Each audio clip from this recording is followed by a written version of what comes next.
My girlfriend texted, "I'm bringing my ex to your family's Thanksgiving. He has nowhere to go. Deal with it." I replied, "I'll let them know." Then I told my family I wasn't coming and booked a vacation instead. When she showed up alone and had to explain why I wasn't there. Original post: I, 29 male, got the text last Monday, 5 days before Thanksgiving. My girlfriend Ashley, 27, and I had been together for 2.5 years. She'd been to 3 family holidays already. My parents loved her, called her their future daughter-in-law. Made me promise to bring her this year. The text came while I was at work. "Hey babe, Trevor's having a rough time. His family disowned him after the thing with his stepmom. Long story. He literally has nowhere to go for Thanksgiving. I told him he could come with us to your parents. I know it's awkward, but I can't let him spend it alone. We're adults. We can handle this. Deal with it. Trevor."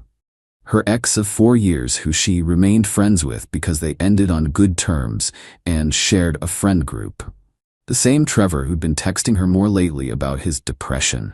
The same Trevor who coincidentally started having all these life crises the moment Ashley and I got serious. I stared at the message for a solid minute, then typed back, "I'll let them know."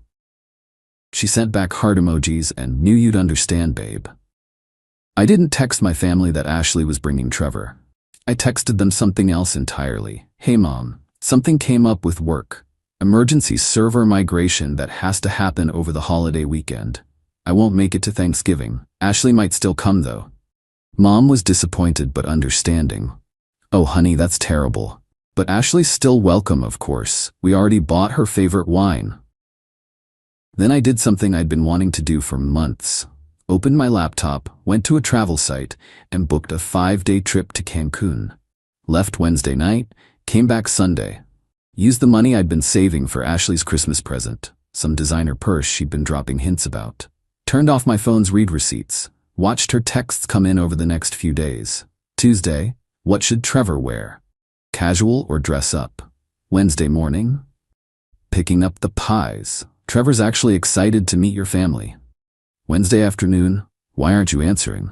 We're leaving in 2 hours. Wednesday evening, your phone must be dead. See you there.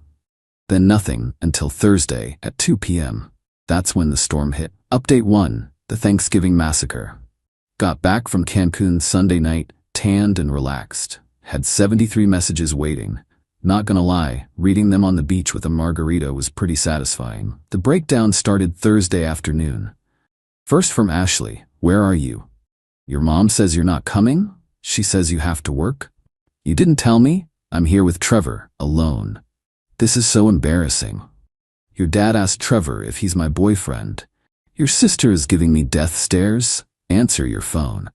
Then the narrative shifted. "Your mom wants to know why you didn't tell me you weren't coming. I had to explain, you knew I was coming. Now she's asking why Trevor is here. I told them you said it was fine. Your mom is calling you. Your dad looks pissed. Trevor wants to leave. This is your fault." My sister Megan, 25F, filled me in later. Apparently Ashley showed up at 1 p.m. with Trevor in tow, all smiles, carrying pies. Mom answered the door expecting just Ashley. "Oh, who's this?" Mom asked. "This is Trevor. My my friend. Tom said it was okay." Mom's face apparently went through several stages of confusion. "Tom's not coming, dear. He has to work. Didn't he tell you?" The color drained from Ashley's face. She tried to recover, saying I must have forgotten to mention the work thing, but she'd already told Mom that I knew she was coming. The math wasn't mathing. They still invited them in because my parents are polite, but dinner was awkward. Dad grilled Trevor, literally and figuratively. Asked him about his job, unemployed, his living situation, couch surfing, how long he dated Ashley, 4 years, why they broke up. He cheated. Ashley hadn't mentioned that part. The best part? My Aunt Carol, who has zero filter after wine, asked Ashley point blank, "So you brought your ex-boyfriend to meet your current boyfriend's family, but your current boyfriend isn't here? That's interesting." Trevor apparently tried to make conversation about football. Nobody in my family watches football. He ate 3 plates of food, took leftovers, and kept calling my mom Mrs. T, which she hates. Ashley kept checking her phone and making excuses. Tom's probably just busy with the server thing. But Megan said she looked ready to cry. They left after 2 hours. Mom sent me a text that night. We need to talk about Ashley. Call me when you get this. Update 2. The return. I got back Sunday night.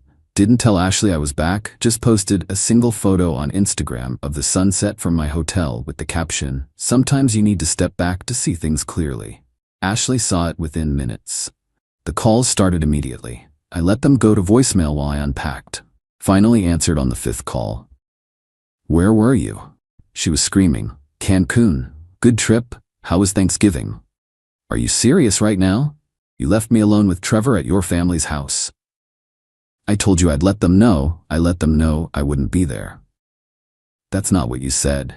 You said you'd tell them about Trevor." "No, you said Trevor was coming in to deal with it, so I dealt with it. By not being there." "You humiliated me.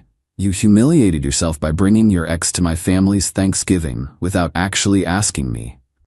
"I told you he had nowhere to go. That's not my problem, or it wasn't until you tried to make it my problem. You're such a child, running away instead of dealing with things like an adult. Adults don't ambush their partners with their ex-boyfriends.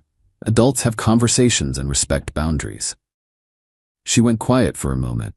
Then, "Your mom thinks I'm trash now." "What did you expect? You showed up with your ex instead of me."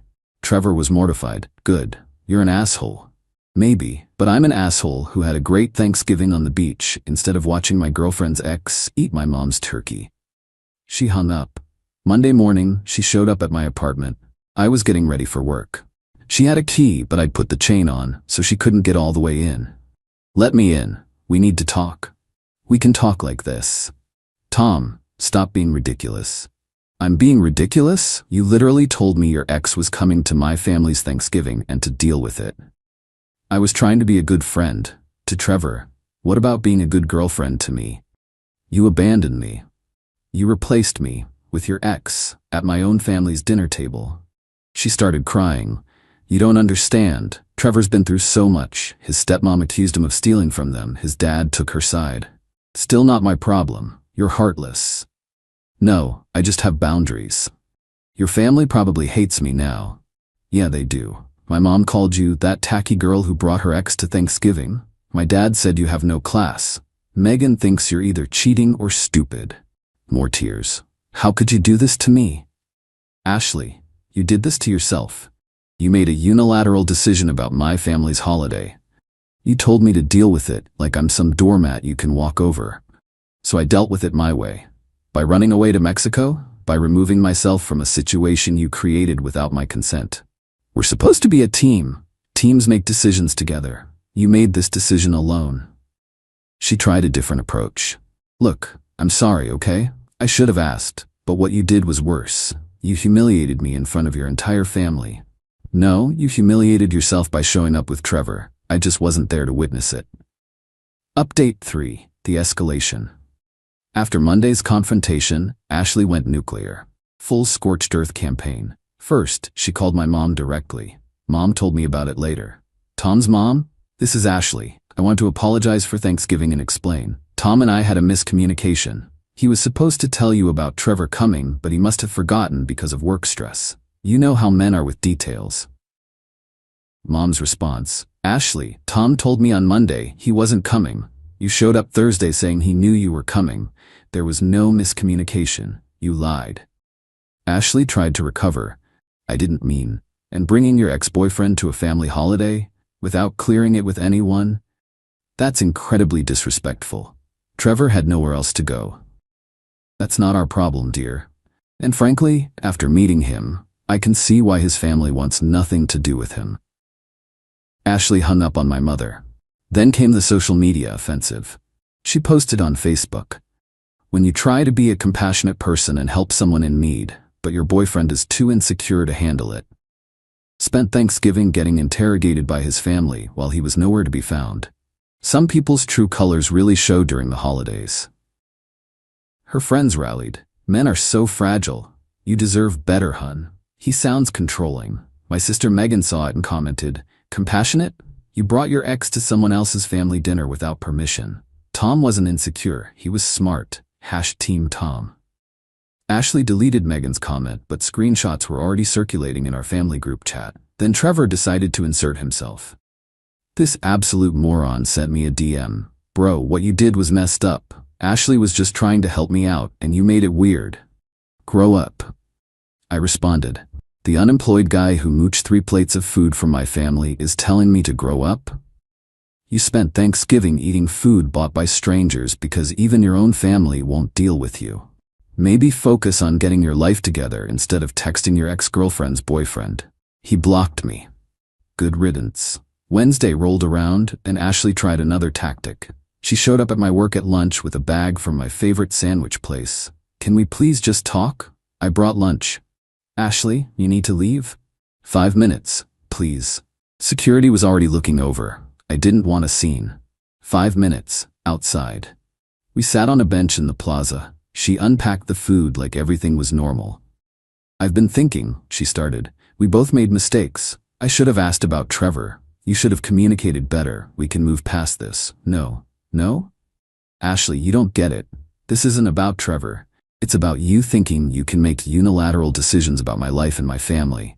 It's about you telling me to deal with it like my opinion doesn't matter. I didn't mean it like that. How did you mean it then? Trevor was so sad. His family situation is horrible. I wanted to help. By volunteering my family's holiday? I thought you'd understand. You're usually so easygoing. And there it was. She thought I was a pushover. Easygoing doesn't mean doormat, Ashley. I know that. Do you? Because you've been making decisions for both of us for months. Where we eat, who we hang out with, what we do on weekends. And I've gone along with it because I wanted to make you happy. But volunteering my family's Thanksgiving for your ex? That's where I draw the line. So you're breaking up with me over this? I'm breaking up with you because you don't respect me. The Thanksgiving thing just made it crystal clear. She started crying again. But I love you. You love having me around. There's a difference. Update 4, the extinction level event. After the breakup conversation, things got weird. And by weird, I mean psycho. Thursday night, Ashley's best friend Brittany called me. You need to take Ashley back. No, I don't. She's a mess. She hasn't eaten in days. I literally saw her eating a sandwich yesterday. She's heartbroken. She brought her ex to my family's Thanksgiving. To help a friend in need. God, why are men so insecure? Brittany, if your boyfriend brought his ex-girlfriend to your family's Thanksgiving without asking, you'd lose your mind. That's different. How? She couldn't answer and hung up. Friday morning, I woke up to notifications that Ashley had tagged me in about 20 old photos on Instagram with captions like, "Remember when we were happy?" And "Before your ego ruined everything," and "Guess your family means more than our love." I untagged myself and blocked her. Then came the real psycho move. She called my work and told HR she was concerned about my mental health. Said I'd disappeared for 5 days without telling anyone and was acting erratically. HR called me in. "Tom, we received a concerning call about your well-being." I explained the situation, showed them my pre-approved PTO request for the Thanksgiving holiday. Showed them the texts where Ashley demanded I accept her ex at Thanksgiving. Showed them her social media posts. HR lady looked tired. "So this is a bad breakup?" "Very bad. We'll make a note. If she calls again, we'll consider it harassment." But Ashley wasn't done. Saturday afternoon, she showed up at my parents' house with Trevor. Mom called me immediately. "That girl is at my door with that boy. Don't let them in." Wasn't planning on it. Mom put me on speaker so I could hear Mrs. T. I wanted to apologize in person and explain everything. "There's nothing to explain. Please leave. We just want to make things right. Get off my porch before I call the cops. This is all a misunderstanding.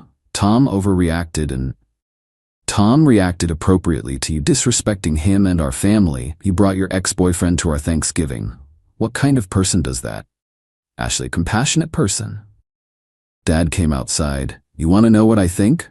I think you're still hung up on this loser and you used our holiday to test the waters." Tom saw right through it. "Hey, I'm not a loser. Son, you're 28, unemployed, homeless, and following your ex-girlfriend to her current boyfriend's family events. You're the definition of a loser." Ashley started crying. "You don't understand. Tom and I were meant to be together." "Mom, were you meant to be together when you brought Trevor? because that's not how relationships work, sweetheart.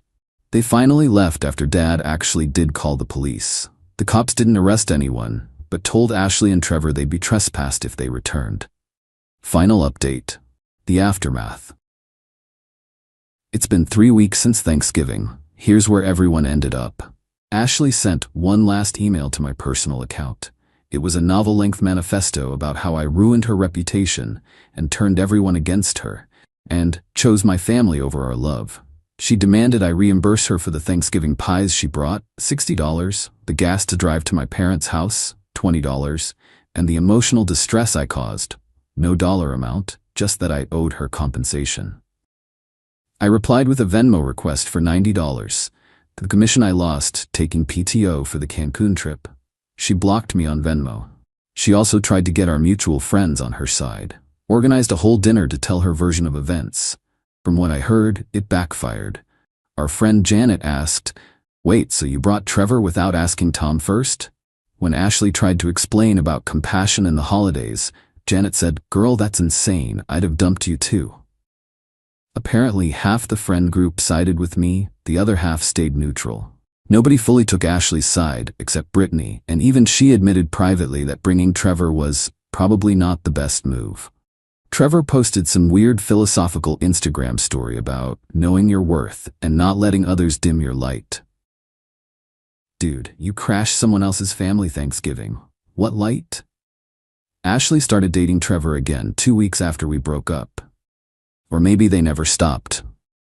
Don't know, don't care. Brittany let it slip that Trevor's been living with Ashley in her studio apartment, the same studio apartment she always complained was too small for one person. My family? They're already legendary in our extended family for the Thanksgiving when Tom's girlfriend brought her ex.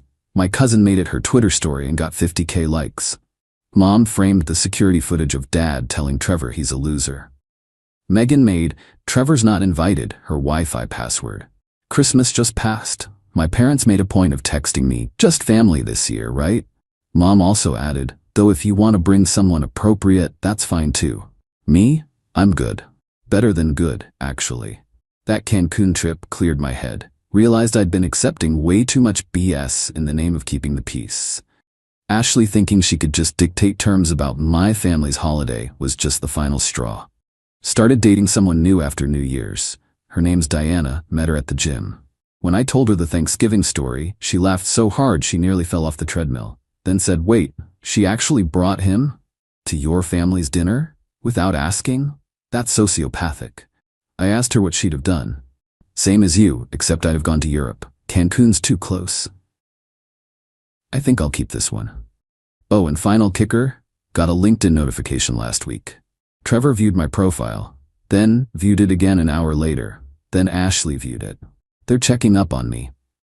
I updated my job title to Senior Systems Analyst, thankful for boundaries, just for them. Looking back, the whole thing was a gift. Ashley showed me exactly who she was, someone who thought her wants mattered more than my needs, my family, or basic respect. The fact that she brought her ex to Thanksgiving wasn't the relationship ender. It was the deal with it that killed us. Those 3 words told me everything I needed to know about how she saw me. To anyone in a similar situation, when someone shows you they don't respect you, believe them. Don't argue, don't negotiate, don't try to fix them. Just protect yourself and let them face the consequences of their choices. Ashley wanted me to deal with it, so I did. Just not the way she expected. Trevor had nowhere to go for Thanksgiving? Well, now they can spend every Thanksgiving together. In Ashley's tiny studio apartment. Eating takeout because Trevor can't cook and Ashley burns water. That's what we call a happy ending. P.S. My mom still refers to Ashley as that tacky girl with the ex-boyfriend. Dad calls Trevor leftover boy because he took 3 containers of food home. Megan suggested we make it an annual tradition to toast to Tom's boundaries at Thanksgiving dinner. We did it this year. Even my 80-year-old grandmother raised her glass and said, "That girl had some balls, but our Tom had bigger ones." I love my family. My girlfriend posted, "Some people are just meant to be free spirits." After missing our planned weekend together, I replied, "Couldn't agree more." What this free spirit did next made her wish she'd stayed grounded. When she saw the photos, I, 29 male, finally hit my breaking point with my girlfriend Zoe, 27, last weekend.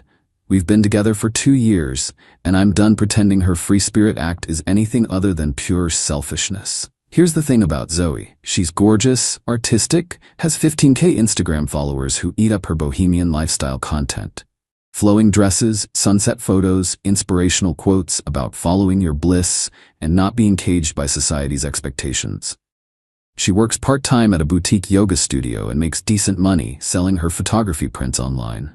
When we first met, I was mesmerized. She seemed so different from anyone I dated. Spontaneous, creative, passionate. She'd show up at my apartment at midnight with takeout from my favorite Thai place just because she was feeling the energy. She'd plan surprise picnics. Once she even drove us 3 hours to watch the sunrise from this mountain viewpoint. But after about 6 months, the pattern became clear. Zoe was only spontaneous when it suited her. When I planned something, different story. The last year has been a masterclass in disappointment. My birthday dinner? She showed up 2 hours late because she lost track of time at a crystal shop. My company holiday party that I'd asked her to attend 3 weeks in advance? Bailed last minute to go to a drum circle with her friend Luna. My nephew's baptism? Sorry, babe. I can't handle organized religion's energy today. But I'm an idiot who kept making excuses. She's creative. She's different. She doesn't mean to hurt me. I adapted. Stopped making concrete plans. Learned to expect disappointment. My friends started calling her Maybe Zoe because her attending anything was always a maybe. Last month I planned something special. My best friend Rashid was getting married in another state, and I was a groomsman. I asked Zoe to be my plus one. Bought her plane ticket, booked us a nice hotel. She seemed excited, even bought a dress. The wedding was last Saturday. Friday afternoon, I'm packing when I get the text. Babe, I'm so sorry but I can't do this. Weddings just feel so conformist to me right now. Plus Mercury is in retrograde, you understand, right? Follow your truth. I sat on bed, holding my phone, staring at that text. 2 years of this. 2 years of being understanding. 2 years of you know how Zoe is. I texted back. Of course. Do what feels right. Then I went to the wedding alone. Explained to everyone that Zoe couldn't make it. Smiled through the pitying looks. Gave my speech. Danced with the bridesmaids. Pretended everything was fine. Sunday morning, I'm in my hotel room scrolling Instagram when I see it. Zoe's post, some people are just meant to be free spirits. Can't cage this butterfly. Free spirit, boho life, authentic, can't be conformed. The photo? Her at some beach bonfire party, laughing with a group of people I didn't recognize. Timestamp showed it was posted at 2 a.m. While I was at the wedding, she was too conformist to attend. She was partying. I commented, couldn't agree more. She liked my comment and replied, knew you'd understand, babe. This is why we work. Oh, Zoe. Sweet, selfish Zoe. You have no idea what you just gave me permission to do. See, what Zoe didn't know was that I'd reached my limit. That text about the wedding wasn't disappointment. It was freedom. And her little free spirit post, that was my green light. I had 6 vacation days saved up.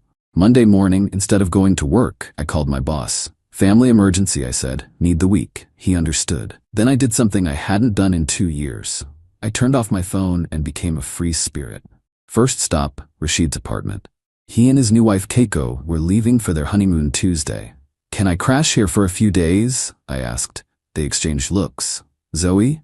Keiko guessed. I nodded. Mi casa es su casa, Rashid said, handing me spare keys. I spent Monday doing whatever I wanted. Saw a morning movie, ate lunch at that ramen place Zoe always said was too mainstream. Bought a book I'd been wanting to read, got a massage, turned my phone on briefly to post a photo of my ramen with the caption, following my bliss today. Zoe commented, yes, King. Love this journey for you. 22 missed calls, 38 texts. I turned the phone off again. Tuesday was even better. Took a pottery class. Went to a museum. Had dinner at a steakhouse. Zoe's vegetarian, so I hadn't had a good steak in months. Posted a photo of the pottery I made. Creating my own path. Zoe's comment was less enthusiastic. Where are you? Call me. Wednesday, I drove to the beach. Not the trendy one where Zoe does her photo shoots, but a quiet one 2 hours away. Spent the day reading, swimming, thinking, posted a sunset photo. Sometimes you have to flow where the universe takes you. No comment from Zoe this time. Thursday was when things got interesting. I'd kept my phone off most of the week, but I turned it on that evening. The missed calls were in the triple digits. The texts started concerned, turned angry, then desperate, then angry again. But the best part? The voicemails. Zoe's journey from, "Hey babe, just checking in," to, "Where the hell are you? This isn't funny," was honestly therapeutic to listen to. But here's what really got her. Thursday night, I went to trivia with some coworkers. We've been inviting Zoe for months, but she always said pub trivia was too structured for her. I posted a group photo. Great minds think alike. Within minutes, my phone exploded. I finally answered. "Where have you been?" she screamed. "Following my truth," I said calmly.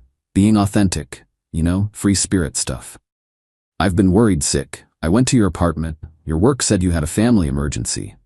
"Oh, did I forget to tell you? Sorry, I've just been so in the moment. You understand, right? Can't cage this butterfly." "This isn't funny. We had plans this week." I laughed. Actually laughed. "We did? Like the wedding we had plans for? Or my birthday dinner? Or the concert tickets I bought us last month that you forgot about?" "That's different." "How? You can't just disappear." "Why not? You do it all the time. I'm a free spirit." "So am I, apparently." "Couldn't agree more, remember?" She hung up. Friday morning, I posted my masterpiece, a photo collage. Me at the museum she'd promised to visit with me 6 times. Me at the restaurant she always canceled on. Me at the pottery class she said we'd take together. Me at trivia with friends. Me at the beach at sunrise.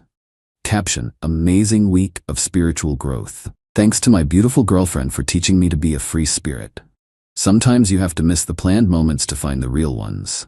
Blessed, free spirit, living my truth. I tagged her.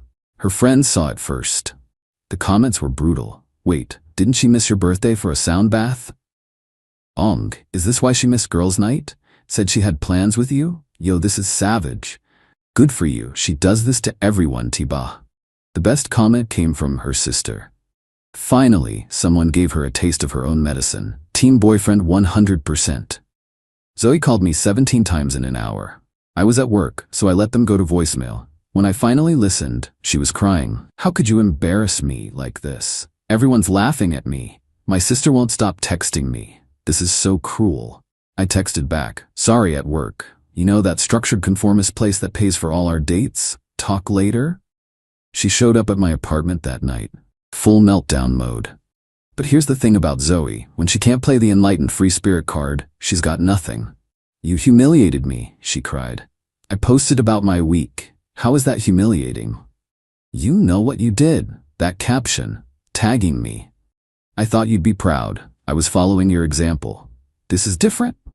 "How?" She couldn't answer, because we both knew it wasn't different. I just held up a mirror.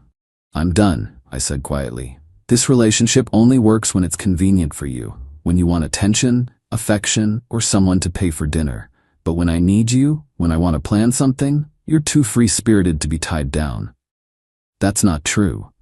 Name one time in the last 6 months you've kept plans with me that I made in advance. Silence. "I can't do this anymore, Zoe. I need a partner, not a fair-weather girlfriend. You're breaking up with me because I'm spontaneous? No, I'm breaking up with you because you're selfish. The free spirit thing is just your excuse." She left crying, but not before trying one last manipulation. "No one else will understand you like I do." "Good," I replied. "I'm tired of being understood. I'd rather be respected." Update. Hey Reddit. Figured I'd update since my inbox is flooded and apparently my story made it to Twitter. Here's what's happened in the past week. First, Zoe. Oh boy. Remember how I said she had nothing when she couldn't play the enlightened card? Well, she proved me wrong. She had one more card, the victim card. The day after our breakup, she posted this long Instagram story about how she'd been emotionally manipulated by someone who couldn't handle her authentic self. How she'd given her heart to someone who tried to dim her light. The best part? She ended it with, "Sometimes loving yourself means walking away from people who want to change you." Her followers ate it up. Hundreds of comments about how she deserved better, how some people can't handle a strong, independent woman, blah blah blah. So I did something petty. I posted my own story. Just screenshots. Her text canceling on my birthday, her text canceling on the wedding, her text canceling on the concert, her text canceling on my work event, her text canceling on dinner with my parents. Caption: for everyone asking about my side, 2 years of this. I didn't want to change her, I just wanted her to show up. The narrative flipped instantly. Her comment section became a war zone. Some of her own friends started sharing their stories about Zoe flaking on them. Her sister commented, "Thank you," on my post. But here's where Zoe really showed her true colors. She called my mother. My 65-year-old mother, who lives 3 states away and has met Zoe exactly twice, sobbing about how I was ruining her life, how she loved me so much, how could I do this to her? My mom, bless her, said, "Honey, you missed Thanksgiving, Christmas dinner, and his birthday. What did you expect?" When that didn't work, Zoe tried another angle. She started showing up places she knew I'd be. The gym at 6 a.m. She hasn't woken up before 10 in 2 years. My favorite coffee shop. The bar where my friends and I do trivia. Each time with a different look. Gym Zoe wore actual workout clothes and pretended to exercise while glancing at me. Coffee shop Zoe brought a book of poetry and sat looking wistfully out the window. Bar Zoe showed up in a tiny dress with some guy who looked like he'd stepped out of a wellness retreat catalog. My friend Dimitri filmed her at the bar when she thought no one was looking. She kept checking if I was watching her, touching this guy's arm whenever I was in eye shot, laughing too loud at everything he said. When I left without acknowledging her, she literally deflated. Guy looked confused as hell when she suddenly lost all interest in him. But the real kicker came Thursday. I get a call from an unknown number. It's Luna, Zoe's best friend. "You need to take down those posts," she demanded. "Why?" "Zoe's losing followers. Brands are pulling out of collaborations. You're ruining her career." Her career of posting sunset photos? She's an influencer. This is her livelihood. Then maybe she should have influenced herself to show up occasionally. "You don't understand. She's special. She can't be confined by normal relationship rules." Cool, then she can be special and single. Luna hung up on me, but not before muttering something about toxic masculinity. Right? Expecting your girlfriend to occasionally keep plans is toxic now. Friday brought a new development. Zoe's mom reached out. Now, this woman is the blueprint for Zoe. Flaky, self-absorbed, calls herself an artist despite not creating anything. I was expecting more guilt trips. Instead, "I'm sorry my daughter hurt you. I failed her by never teaching her to consider others. Her father left us for the same reasons you left her. I should have done better." Plot twist I didn't see coming, but here's the best part. Remember wellness retreat guy from the bar? Turns out he slid into Zoe's DMs after that night. They went on a date Saturday. She posted about it extensively. Sometimes the universe removes people to make room for your soulmate. By Tuesday, she was posting quotes about narcissists and red flags. Dude had ghosted her after she showed up 2 hours late to their second date because she lost track of time at a vintage market. The internet is undefeated, y'all. Someone screenshot her soulmate post and her narcissist post side by side. It went mini viral in our city's Twitter. The memes were chef's key. I mean, they were brilliant. As for me, I'm good. Better than good. I went on an actual planned date Friday with a woman from my pottery class. She showed up on time, early, even. We're seeing each other again this weekend, and she already confirmed she'll be there. Oh, and those brands that pulled out of Zoe's collaborations? One of them reached out to me. Turns out they need someone to manage their social media presence. "We like how you handled that situation with authenticity and humor," they said. "The interview is next week." Sometimes the universe really does remove people to make room for better things. Zoe was right about that, at least. To everyone asking if I feel bad, no. Zoe created the situation by treating relationships as convenient accessories to her journey. She wanted to be a free spirit? Cool. She's free now. Free to miss all the plans she wants, and I'm free too.